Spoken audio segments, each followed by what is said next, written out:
I'm a non-smoker. So before I even get into this, I want to put a disclaimer out there. I'm not judging anybody. I'm just using this as an example. But I don't smoke. So if you're a person like me that doesn't smoke, have you ever been around a person that has been smoking for many, you can be in an office setting, you can be wherever the case may be, but they have been smoking for many years. So much so that when they get out the car in the morning, they spray the cologne, they spray the perfume, spray it in their hair, whatever. Then they get out and then they come into the workplace or they come into your house. You're a non-smoker, so you notice instantly. The smell is so strong, and it gets stronger when they're trying to mask it by perfume or cologne. Now, to them, they think that mask it because they've been doing it consistently. Like this has been their life. So they don't smell what you smell because you haven't done it. So here's the thing. In order to get that smell out, there has to be some form of detox. You got to get it out your system. Again, I'm not casting judgment on anybody that smokes. If you're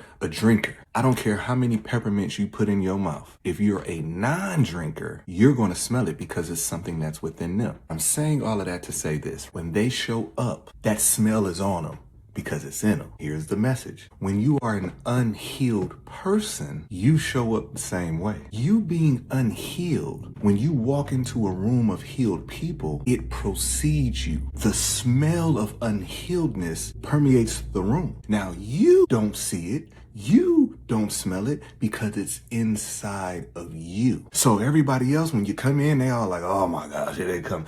Debbie Downer. Oh my gosh, here they come. And you're walking perfectly fine because you don't see the problem because the problem is misdiagnosed. A lot of times people are consistent. And this is where you mess up in consistency. See, you can be consistently wrong. You can be consistently right. The problem is consistency and persistence. See, in my life, I have been consistently a certain way, but that consistency changes when a problem arises. See, then I got to get out of that consistency gear and I got to get into my persistent, because when you have persistency, that means that whatever's going on, I'm still going to push through. If you're consistent, you're going to do what you have always done. But when an obstacle comes your way, you veer. That's why so many people start off going strong in the gym in January. By April, they're not seeing certain results because they're not taking into consideration that, yeah, you're going to the gym, but you ain't really working out hard. You lifting a couple of dumbbells, as soon as you get a little tight, you like, oh man, this next thing you know, you wake up, ooh, it's a little cold outside. I ain't going to the gym today. It's going to be crowded, right? So that consistency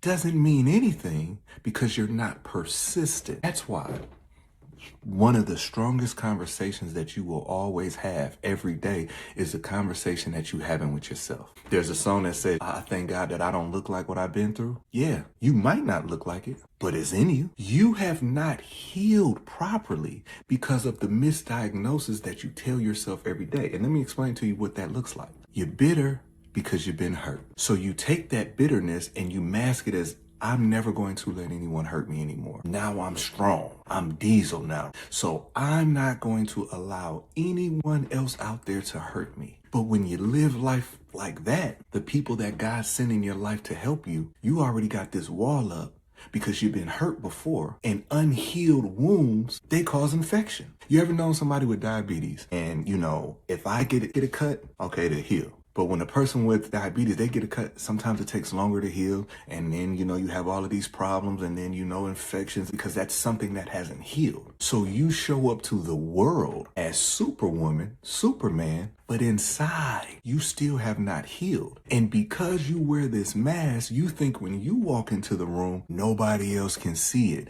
but we all see it. So because you walk into a room, you get messed up and you think that the people that God has sent to help you are there to hurt you because it's foreign to you. You're walking into the room and you're feeling uncomfortable because everybody in this room has done the work and they have healed. So you walk into these rooms and this is where it gets tricky. You walk into these rooms and you find something wrong in everybody because you're not healed. And what you do is you turn around and you find like-minded people. You go get into a circle that this person is like, yeah, I just went through a divorce or I just got broke up on. Ain't no more relationships for me. No more relationships, especially a guy. Ain't no more relationships for me because all of these girls ain't nothing. So now I'm about to get out here and get it in where I fit in. I'm about to do X, Y, and Z.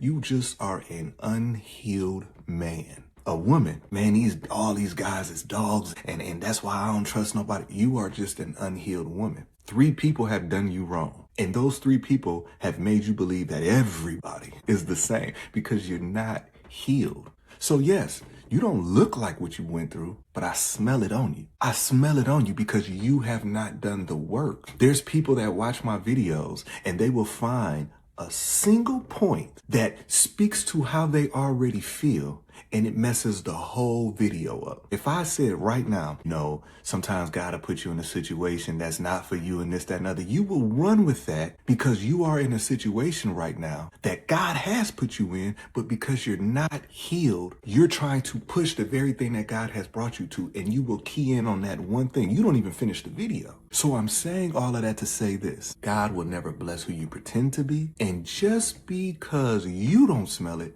don't mean that it don't stink. You see, a person that has been smoking so long, yeah, they don't smell it. They put on all the cologne and this, that, and the other, but your lips tell a story. And like I said, I'm not being judgmental, but your lips tell a story. I have seen people throughout the years that I saw one way and I see them now, and I'm like, Lord. But to them, everything is fine. And I'm not saying that smoking's wrong. You do whatever you want to do. But what I'm saying is there will be remnants of the lifestyle that you live. An unhealed person, when you walk into a room, it will be noticed. Your attitude will show. How you interact with people will show. See, a healed person is able to step in any type of room. A healed person is able to go through some stuff and be persistent. An unhealed person has no problem being consistent because they're consistently hurt. They're consistently in a bitter stage, and that will become normal to you. And normal is comfortable. So when you talk to a person who has done the work on themselves, they are speaking a whole nother language. And I say this all the time. There are certain people who have a problem for every solution. They will come to you and be like, hey, I need some advice in this, that, and other. You're like, hey, why don't you try this? Well, that ain't gonna work this. And you're like, well, what you come to me for then? You have a problem for every solution. That lets me know that you are an unhealed person. You are scared to venture and do X, Y, and Z because you haven't gotten over the past. So anyways, y'all have a blessed day out there.